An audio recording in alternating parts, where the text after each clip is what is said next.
اور کون سے پانی سے وضو نہیں کر سکتے. پہلی چیز، اس پانی کے اندر جو خصوصیت ہے، پانی بہت قسم کے، بارش کا پانی، اولوں کا پانی، چشمے کا پانی، کنویں کا پانی، دریا کا پانی، سمندر کا پانی. تو جب ہمیں ان کے مسائل پتہ ہونے چاہیے کہ کس پانی سے وضو ہوگا. پہلی چیز، عام پانی، اس میں دو خصوصیتیں ہونی چاہیے. جب اس میں دو صفتیں ہوں گی تو اس سے وضو جائز. اگر ان میں سے ایک ہے ایک نہیں ہے تو پھر اس سے وضو نہیں کیا جائے گا، وہ وضو کے قابل نہیں ہے. اس میں دو خصوصیتیں کیا ہے؟ ایک، یہ خود پاک ہونا چاہیے اور یہ پاک کرنے والا ہونا چاہیے. ایک پانی خود پاک ہو اور پاک کرنے والا ہو. اب آپ بولو گے یہ اصطلاح ہمیں سمجھ نہیں آئی. شربت پاک ہے لیکن پاک کرنے والی، شربت جو ہم پیتے، جوس جو ہم پیتے وہ پاک ہے لیکن اس سے وضو نہیں بنا سکتے. اس میں ایک صفت ہے لیکن دوسری نہیں. طاہر ہے مگر مطہر نہیں.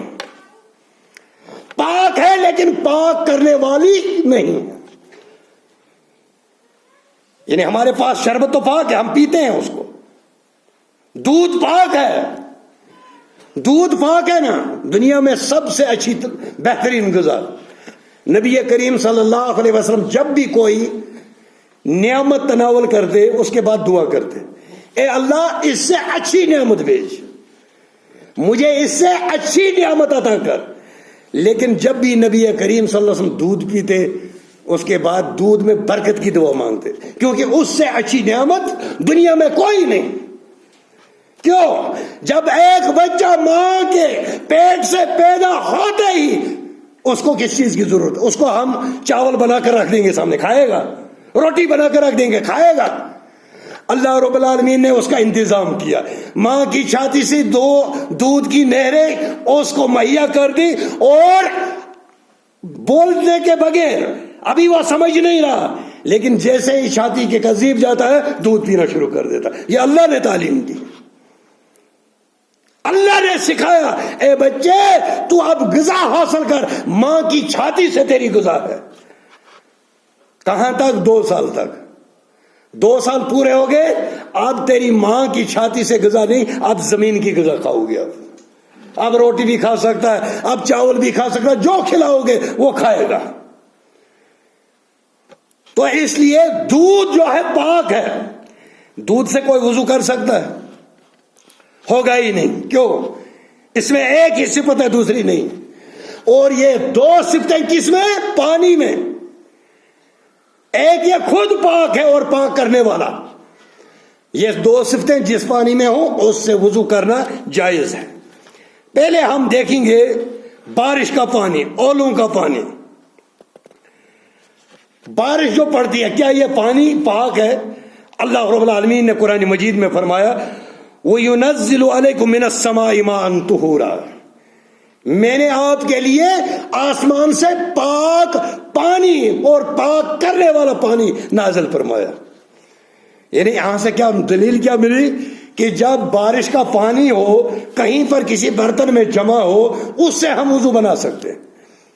اولو کا پانی ہو، اولے جب پگھلتے ہیں اس کو پانی بنتا ہے. برف جب پگھلتی ہے اس کا پانی بنتا ہے. وہ کسی برتن میں ہو، وہ پاک ہے، ہم اس سے وضو کر سکتے ہیں. وضو کی بات چل رہی ہے. وضو کے لیے پانی ہمیں ضرورت ہے، اور پانی میں 2 صفتیں ضرورت ہے. اور نماز پڑھنے کے لیے پاکی ضرورت ہے، وضو ضرورت ہے.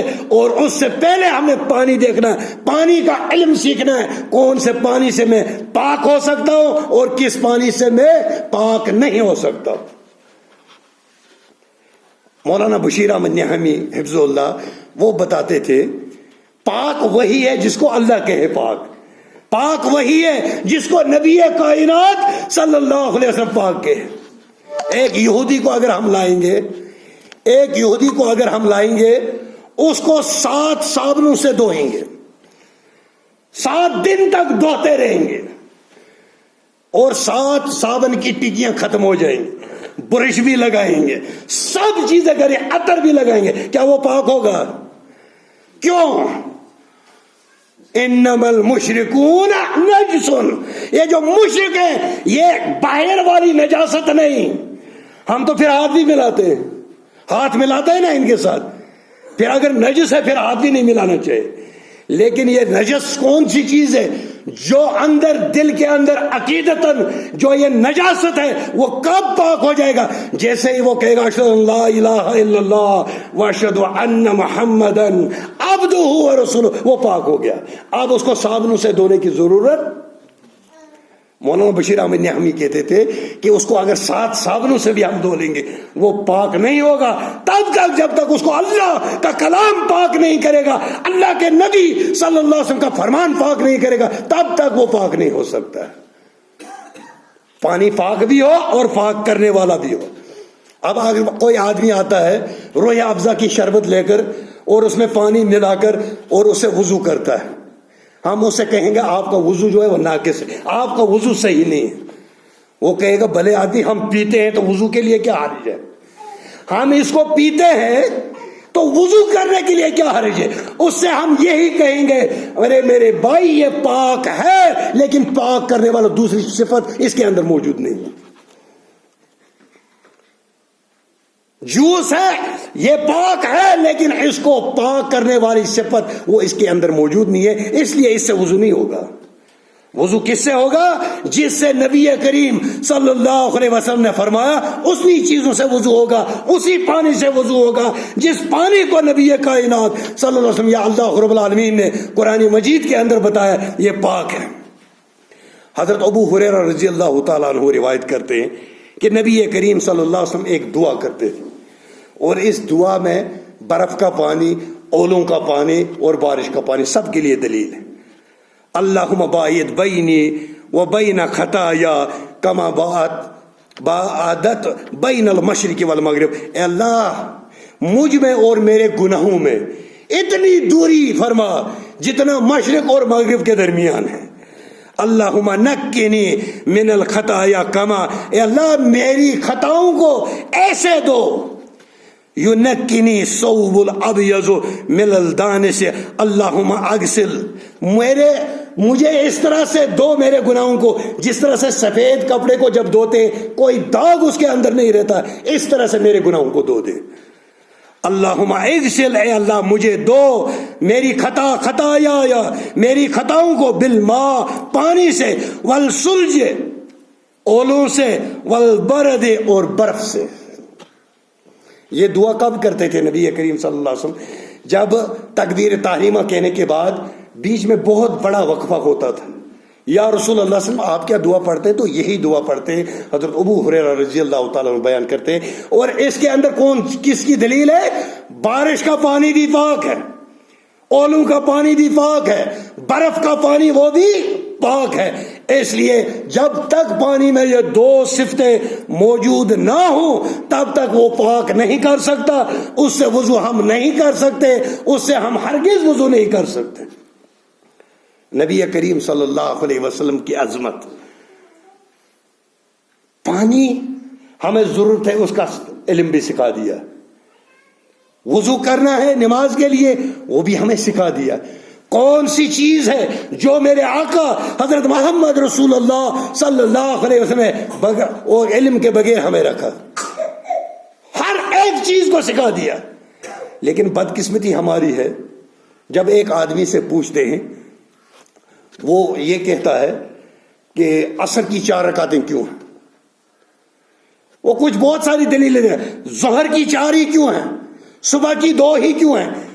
تو وہ کچھ فلسفے بتاتے ہیں. ہم اس لیے کہتے ہیں اس لیے فرض 4 ہیں ظہر کی کیونکہ نبی کریم صلی اللہ علیہ وسلم نے جماعت سے 4 رکعتیں پڑھی، ہم بھی پڑھتے. عصر کی 4 ہیں ہم بھی پڑھتے. کیوں؟ میرے نبی نے پڑھی صلی اللہ علیہ وسلم. ہمارا تو یہ آمنا و صدقنا، ہمارا ایمان ایسا ہونا چاہیے. حضرت امام احمد بن حنبل رحمۃ اللہ علیہ، ان کا بہت قصہ بہت مشہور ہے.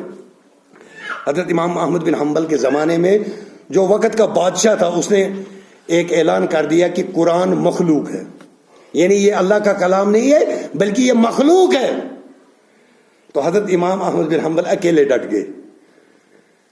وقت کے بادشاہ سے نظریں ملا کر کہا، بولا قرآن اللہ کا کلام ہے، یہ مخلوق نہیں ہے، یہ مخلوق نہیں ہے. حضرت امام احمد بن حنبل کو ڈیلی نکال کر باہر کوڑے مارے جاتے تھے، اور اتنے کوڑے مارے جاتے تھے، راوی کہتا ہے کہ اگر وہ کوڑے ہاتھی پر پڑتے وہ ہاتھی بھی بے ہوش ہو کر گر جاتا، اتنے کوڑے حضرت امام احمد بن حنبل کو مارے جاتے تھے. تو تمام علماء نے مان لیا، جو مان گئے وہ ایمان سے بھی گئے اور جان سے بھی گئے. جب محمد رسول اللہ صلی اللہ علیہ وسلم کی شریعت کی بات آتی ہے تو ایسے ہی لوگ ڈٹ جاتے ہیں تاکہ قیامت تک اس دین کی اصلی شکل جو موجود رہے، کائنات میں اس دین کا اصلی شعبہ جو ڈھانچہ ہے وہ موجود رہے. ایسے آدمی ڈٹ جاتے ہیں. حضرت امام احمد بن حنبل رحمۃ اللہ علیہ، باقی علماء آئے، بتایا بھائی کر لو، چپ کر کے اندر سے زبان سے بولو، دل سے مت مانو، جان بچا لو. فرمایا ارے او جاہل، تو نے مجھے سمجھا ہی نہیں ہے. او یار، یہ تقیہ کرنا، جھوٹ بولنا، اندر سے ایک ہونا باہر سے دوسرا ہونا، یہ آپ لوگوں کے لیے، میرے لیے نہیں. حضرت امام احمد بن حنبل رحمۃ اللہ علیہ قیامت کی صبح تک ان کا نام عزت سے لیا جائے گا، کیونکہ انہوں نے نبی کریم صلی اللہ علیہ وسلم کی شریعت کے ساتھ کھلواڑ کرنا پسند نہیں کیا. کوڑے کھائے، مار کھائی، وہ پسند کیا، رسوا ہونا پسند کیا، لیکن کمپرومائز نہیں کیا. شریعت کے معاملے میں کوئی کمپرومائز نہیں. محمد رسول اللہ صلی اللہ علیہ وسلم کو جب ان کو یہ بھی بتایا گیا حسین ترین عورت جو ہے اس سے آپ کی شادی کر دیں گے. دولت چاہتے ہو اتنی چاہیے، کتنی چاہیے. حکمران بننا چاہتے ہو، ہم آج ہی آپ کو بنا دیتے ہیں، آج سے آپ ہمارے حکمران. نبی کریم صلی اللہ علیہ وسلم نے تینوں چیزوں کو ٹھکرا دیا. بولا نہ مجھے حکمران بننا ہے، نہ مجھے شادی کرنے ہے حسین لڑکی سے، نہ مجھے دولت کی ضرورت ہے، مجھے اللہ کا کلام آپ تک پہنچانا، اللہ کی میسج آپ تک پہنچانی. حکومت بھی مل رہی تھی، دولت بھی مل رہی تھی، سب کچھ مل رہا تھا. آج بھی ہے نا ہمارے مسلمان میں کچھ لوگ ایسے بولتے ہیں پہلے حکومت لے لو تو پھر بہت کچھ ہوگا. لیکن نبی کریم صلی اللہ علیہ وسلم نے بولا نہیں، مجھے جو سب سے اہمیت کس کو؟ اللہ کے کلام کو. اہمیت کس کو؟ توحید کو. اہمیت کس کو؟ دین کو. اور نبی کریم صلی اللہ علیہ وسلم نے فرمایا عہدہ اس کو مت دے دو جو مانگتا ہے، جو مانگتا ہے اس کو عہدہ مت دے دو. عہدہ اس کو دے دو جو عہدوں سے بھاگتا ہو.